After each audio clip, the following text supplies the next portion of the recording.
ಉತ್ತರಾಖಂಡದ ಒಂದು ಊರಲ್ಲಿ ತುಂಬಾ ದಿನಗಳಿಂದ ನಡಿಬಾರದಂತಹ ಘಟನೆಗಳು ನಡೆದು ಹೋಗ್ತಾ ಇತ್ತು.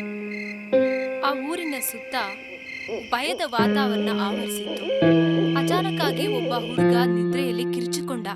ಹಾವು ಹಾವು ಅದನ್ನ ನುಂಗ್ಬಿಡುತ್ತೆ, ಅಮ್ಮ ಕಾಪಾಡು.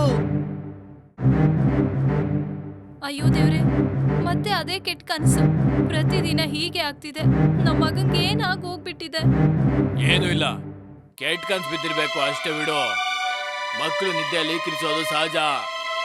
ಇಲ್ಲ ರೀ, ಇದು ಕನ್ಸಲ್ಲ.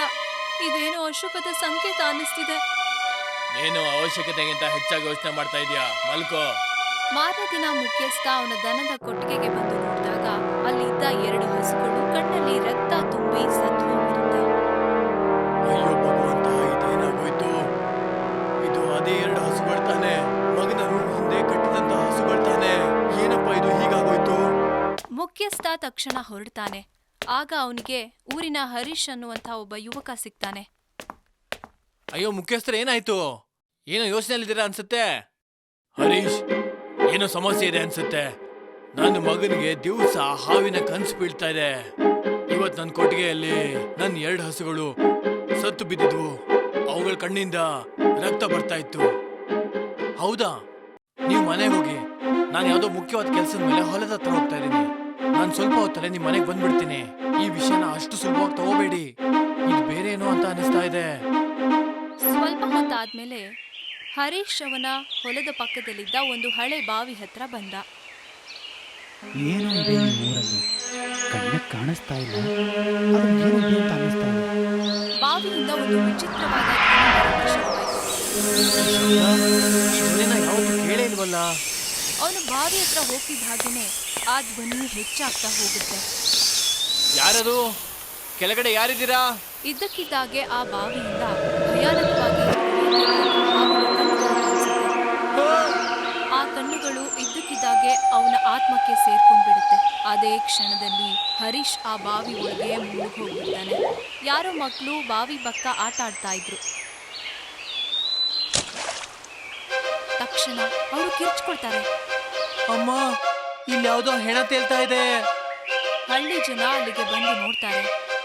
ಹರೀಶ್ನ ಶವವನ್ನ ಹೊರಗೆ ತೆಗಿತಾರೆ. ಅಯ್ಯೋ, ಇದು ಹರೀಶು. ಅವನ್ ಬೆನ್ ನೋಡಿ, ಅದೇನದು? ಹರೀಶ್ನ ಬೆನ್ನ ಹಿಂದೆ ಹಾವಿನ ಗುರುತು ಕಾಣಿಸ್ತಾ ಇರುತ್ತೆ. ಅದನ್ನು ನೋಡಿ ಎಲ್ಲರೂ ಭಯಗೊಳ್ತಾರೆ. ಹೇ ಭೋಲೆನಾಥ, ಇದು ಅದೇ ಹಾವು ಅನ್ಸುತ್ತೆ. ಯಾವಾಗ್ಲೂ ನನ್ನ ಮಗನ ಕನ್ಸಲ್ಲಿ ಬರ್ತಿತ್ತಲ್ಲ ಅದು. ಈಗ ನನಗೆ ಅರ್ಥ ಆಗ್ತಿದೆ, ಇದು ಸಾಮಾನ್ಯ ಹಾವಲ್ಲ, ಇದು ಕಾಲಭುಜಂಗನೇ. ಅದೇ ಶಾಪವಾಗಿದ್ದ ಹಾವು ತುಂಬಾ ವರ್ಷದಿಂದ ಬಂದಿಯಾಗಿತ್ತು. ಆ ಹೆಂಗಸಿನ ಮಾತು ಕೇಳಿದಾಗೆ ಮುಖ್ಯಸ್ಥ ತುಂಬಾ ಗಾಢವಾಗಿ ಯೋಚನೆ ಮಾಡ್ತಾನೆ. ಮತ್ತೆ ಅವನು ಮನಸ್ಸಲ್ಲೇ ಮಾತಾಡ್ಕೊತಾನೆ. ನಾನೇನ್ ಅನ್ಕೊಂಡಿದ್ದೆ ಅಂದ್ರೆ ಈ ರೀತಿ ದಂತಕಥೆಯಲ್ಲಿ ಮಾತ್ರ ಇರುತ್ತೆ ಅಂತ. ಅದು ನಿಜವಾಗ್ಲೂ ವಾಸ್ತವದಲ್ಲೂ ಇರುತ್ತಾ? ಇನ್ನು ಈ ಊರಲ್ಲಿ ವಿಚಿತ್ರ ಘಟನೆಗಳು ಹೆಚ್ಚಾಗೋಕೆ ಶುರುವಾಯಿತು. ಮನೋಹರ್ ಹಳ್ಳಿಯ ಸ್ಕೂಲ್ ಟೀಚರ್ ಆಗಿ ಕೆಲಸ ಮಾಡ್ತಿದ್ದ. ಅವನು ಒಂದು ಪುಸ್ತಕ ಹುಡ್ಕೋದಕ್ಕೆ ಅಂತ ಗ್ರಂಥಾಲಯಕ್ಕೆ ಬಂದಿದ್ದ. ಆದ್ರೆ ಅವನಿಗೆ ಗೊತ್ತಿಲ್ಲದೆ ಒಂದು ವಿಚಿತ್ರವಾದ ಪುಸ್ತಕದ ಮೇಲೆ ಅವನ ಗಮನ ಹೋಗುತ್ತೆ. ಅದನ್ನ ನೋಡಿ ಹೇಳ್ತಾನೆ, ಇದೇನಿದು? ಪ್ರತಿ 5 ವರ್ಷಕ್ಕೊಂದ್ಸಲ ನಾಗಬಲಿಯನ್ನು ಕೊಡ್ಬೇಕಾ? ಯಾಕಂದ್ರೆ ಕಾಲನ ನಿದ್ರೆನ ಕೆಡಿಸ್ಬಾರ್ದ. ಒಂದ್ ವೇಳೆ ಬಲಿ ನಿಂತೋದ್ರೆ ಅವನು ಎಚ್ಚರಗೊಳ್ತಾನ. ಆ ಕ್ಷಣದಲ್ಲಿ ಮನೋಹರ್ನ ಕಣ್ಮುಂದೆ ಅವನ ಹಿಂದಿನ ಪೀಳಿಗೆಯ ಒಂದು ದೃಶ್ಯ ಕಣ್ಮುಂದೆ ಬಂದು ಹೋಗುತ್ತೆ. ಚಿಕ್ಕ ವಯಸ್ಸಲ್ಲಿ ಕೇಳಿದ್ದೆ, ಊರಿನಲ್ಲಿ ಪ್ರತಿ 5 ವರ್ಷಕ್ಕೊಂದ್ಸಲ ಬಲಿಯನ್ನ ಕೊಡ್ತಾರೆ ಅಂತ. ಆದ್ರೆ 25 ವರ್ಷಗಳ ಹಿಂದೆ ಎಲ್ಲ ಕೂಡ ನಿಂತೋಯ್ತು. ಯಾಕೆ? ಮನೋಹರ್ ಮೊಬೈಲ್ ತಗೋತಾನೆ. ಮತ್ತೊಂದು ನಂಬರ್ಗೆ ಡಯಲ್ ಮಾಡ್ತಾನೆ. ಆರವ್, ನೀನು ಮತ್ತೆ ಪ್ರಾಗ್ಯ ಈ ಕೂಡ್ಲೆ ಊರಿಗೆ ಬರ್ಬೋದಾ? ಹಾ, ಇಲ್ಲೇನೋ ವಿಚಿತ್ರಗಳು ನಡೀತಾ ಇದೆ. ಆರು ಮತ್ತೆ ಪ್ರಜ್ಞಾ ಊರಿಗೆ ಬರ್ತಾರೆ. ಏನಿಲ್ಲೆಲ್ಲ ವಿಚಿತ್ರವಾಗಿದೆಯಲ್ಲ. ಇಲ್ಲಿ ಮರ ಕೂಡ ಹೆದರ್ಕೊಂಡಿರೋ ಹಾಗಿದೆ. ಸರಿಯಾಗಿ ಹೇಳ್ದೆ ಆರು, ಇಲ್ಲೇನೋ ಸಾವಾಗೋ ಥರಾನೇ ಅನ್ನಿಸ್ತಿದೆ. ಸ್ವಲ್ಪ ಹೊತ್ತಾದ್ಮೇಲೆ ಅವ್ರು 3 ಜನ ಒಂದು ಕೋಣೆಯಲ್ಲಿ ಸೇರ್ಕೊಂಡು ಅದೇ ಪುಸ್ತಕನ ತೆಗೆದು ಓದ್ತಾ ಇದ್ರು. ಇಲ್ನೋಡಿ, ನಾಗಬಲಿ ಬಗ್ಗೆ ಪೂರ್ತಿ ಪರಂಪರೆನೇ ಇದೆ. ಪ್ರತಿ 5 ವರ್ಷಕ್ಕೊಂದ್ಸಲ ಬಲಿ ಕೊಡ್ತಾ ಇದ್ರು. ಯಾಕಂದ್ರೆ ಕಾಲಭುಜಂಗ ನಿದ್ದೆಯಿಂದ ಎದ್ದೇಳಬಾರ್ದು ಅಂತ. ಅಲ್ಲ, ಅಷ್ಟಕ್ಕೂ ಈ ಕಾಲಭುಜಂಗ ಅಂದ್ರೆ ಯಾರು? ಪುಸ್ತಕದ ಪ್ರಕಾರ ಪ್ರಾಚೀನ ಯಜ್ಞದ ಸಮಯದಲ್ಲಿ ಕೆಲವು ರಾಕ್ಷಸರು ಮತ್ತು ತಾಂತ್ರಿಕರು ಸೇರ್ಕೊಂಡು ತಾಂತ್ರಿಕ ನಾಗಮಣಿಯನ್ನ ಪಡೆಯೋದಕ್ಕೆ ಬಲಿನ ಕೊಟ್ಟಿದ್ದರಂತೆ. ಆ ಬಲಿಯಿಂದ ಹುಡ್ಕೊಂಡಂತಹ ಒಂದು ಶಾಪಗ್ರಸ್ತ ಸರ್ಪವೇ ಕಾಲಭುಜಂಗ. ಅವನು ಶಿವನ ಸೇವಕನೂ ಅಲ್ಲ, ಶನಿಯ ಸೇವಕನೂ ಅಲ್ಲ. ಅವನು ಕೇವಲ ಕಾಲದ ಶಕ್ತಿ ಅವತಾರ. ಅವನು ಎಲ್ಲಿಗೆ ಹೋಗ್ತಾನೋ ಅಲ್ಲಿ ಮೃತ್ಯು ಖಂಡಿತವಾಗೂ ಇದ್ದೇ ಇರುತ್ತೆ. ಅವನ ಶರೀರ ಕಪ್ಪು ಹೊಗೆ ಮತ್ತೆ ಸರ್ಪದ ಆಕಾರದಿಂದ ಇರುತ್ತಂತೆ. ಅವನು ಭೂಮಿಯ ಒಳಗಿಂದ ಬರ್ತಾನಂತೆ. ಇದಂತೂ ತುಂಬಾ ಪುರಾತನ ಕಾಲದ್ದು. ಇದರಲ್ಲಿ ಕೇವಲ ಧಾರ್ಮಿಕ ಶಾಸ್ತ್ರ ಮಾತ್ರ ಅಲ್ಲ, ಸಮಾಜಶಾಸ್ತ್ರೀಯ ವ್ಯವಸ್ಥೆ ಕೂಡ ಇದ್ರಲ್ಲಿ ಇದೆ ಅನ್ಸುತ್ತೆ. ಮತ್ತೆ ಇದನ್ನ ಯಾಕೆ ಮುಚ್ಚಿದ್ದಾರೆ? ಅಥವಾ ಇದ್ಯಾವ್ದಾದ್ರು ಕಟ್ಟು ಕತೆನಾ? ನೆಕ್ಸ್ಟ್ ನನ್ನ ಡಾಕ್ಯುಮೆಂಟ್ರಿಗೆ ಒಳ್ಳೆ ಕತೆ ಸಿಕ್ತು ಬಿಡು. Kalabhujanga the snake within. Aarav ತಮಾಷೆ ಮಾಡ್ಬೇಡ. ಊರಲ್ಲಿ ಹಸುಗಳು ಸತ್ತೋಗಿದಾವೆ. ಹರೀಶು ಬಾವಿಯಲ್ಲಿ ಮುಳುಗ್ ಸತ್ತೋದ. ಅದು ಅಲ್ಲದೆ ಅವ್ನ್ ಸತ್ ಮೇಲೆ ಅವನ್ ಬೆನ್ನ ಮೇಲೆ ಸುಟ್ಟೋದ ಹಾವಿನ ಮಚ್ಚೆ ಇತ್ತು. ನೀವಿಬ್ರು ನ್ಯೂಸ್ ರಿಪೋರ್ಟರ್ಸು. ನಾನೇನ್ ಹೇಳ್ತೀನಿ ಅಂದ್ರೆ ನೀವಿಬ್ರು ಇದ್ರ ಬಗ್ಗೆ ಒಂದು ಡಾಕ್ಯುಮೆಂಟ್ ಮಾಡಿ ಅದನ್ನ ನ್ಯೂಸ್ ಚಾನಲ್ ಅಲ್ಲಿ ರಿಲೀಸ್ ಮಾಡಿ. ಹಾಗಿದ್ರೆ ನಾವು ನಾಗಕೋಟೆಯಿಂದ ನಮ್ಮ ಸಂಶೋಧನನ ಶುರು ಮಾಡೋಣ. ಮಾನ್ಯ ದಿನ 3 ಜನನು ಒಟ್ಟಿಗೆ ಸೇರಿ ಆ ನಾಗಕೋಟೆಗೆ ಬಂದು ತಲುಪ್ತಾರೆ. ಇದೆ ಅಲ್ವಾ ನಾಗಕೋಟೆ? ನೋಡೋಕೆ ತುಂಬಾ ಭಯಾನಕವಾಗಿದೆ. Perfect location. ಹಳೆ ಕಲ್ಲು, ದೊಡ್ಡ ಗೇಟು, ಮತ್ತೆ ಒಡೆದೋಗಿರೋಂತ ದೊಡ್ಡ ನಾಗನ ಚಿಹ್ನೆ. ರೆಕಾರ್ಡಿಂಗ್ ಶುರು. ಇಲ್ಲಿ ಯಾರು ಬರಲ್ಲ ಅನ್ಸುತ್ತೆ. ಏನೋ ಇದೆ ಈ ಜಾಗದಲ್ಲಿ. ಗಾಳಿಯಲ್ಲಿ ಇದ್ದಕ್ಕಿದ್ದ ಹಾಗೆ ಹಾವು ಹುಸುಗುಟ್ಟೋ ಸದ್ದು ಕೇಳಿಸ್ತಾ ಇರುತ್ತೆ. ಹಾ ಕೇಳಿ, ಯಾವ್ದಾದ್ರೂ ಶಬ್ದ ನಿಮಗೆ ಕೇಳಿಸ್ತಾ? ಗಾಳಿ ಇರ್ಬೋದು ಬಿಡು. ರೆಕಾರ್ಡಿಂಗ್ ಕಂಟಿನ್ಯೂ ಮಾಡೋಣ. ಆಗ ಅವನ ಗಮನ ಒಂದು ಮಣಿ ಮೇಲೆ ಬೀಳುತ್ತೆ. ಅರ್ಧ ಆಗಿ ಬಿದ್ದಿದ್ದಂಥ ಹಸಿರು ಬಣ್ಣದ ಮಣಿ ಮೇಲೆ. ಏನಿದು? ಅದನ್ನ ಅವಳು ಎತ್ಕೋತಾಳೆ. ಅದೊಂದು ಹೊಳಿತಿರುವಂತ ಮಣಿಯ ರೀತಿ ಕಾಣಿಸುತ್ತೆ. ಅದರಲ್ಲಿ ಹಾವಿನ ಆಕಾರ ಕಾಣಿಸ್ತಾ ಇರುತ್ತೆ. ಆಗ ಅಲ್ಲಿ ಒಂದು ಭೂಕಂಪ ಶುರುವಾಗುತ್ತೆ. ಅವರೆಲ್ಲರೂ ಮನೆಗೆ ಬಂದ ಕೂಡಲೇ ಬಾಗಿಲು ಬಡಿಯೋ ಶಬ್ದ ಕೇಳಿಸುತ್ತೆ. ಮನೋಹರ್ ಹಾಗೆ ಬಾಗಿಲು ಅವನ ಮುಂದೆ ಒಬ್ಬ ವಯಸ್ಸಾದ ಹೆಂಗಸು ನಿಂತಿರ್ತಾರೆ. ನನ್ಗೆ ಈಗ ತಾನೇ ಊರಿನ ಜನರು ಹೇಳಿದ್ರು, ಸಿಟಿಯಿಂದ ಬಂದಿರುವಂತ ನಿನ್ ಸ್ನೇಹಿತರನ್ನ ನಾಗಕೋಟೆ ಹತ್ರ ನೀನ್ ಕರ್ಕೊಂಡು ಹೋಗಿದ್ಯಂತೆ. ಅಲ್ಲಿ ನಿಶ್ಶಬ್ದತೆ ಬಿಟ್ರೆ ಇನ್ನೇನು ನಿಮಗ್ ಸಿಗೋದಿಲ್ಲ.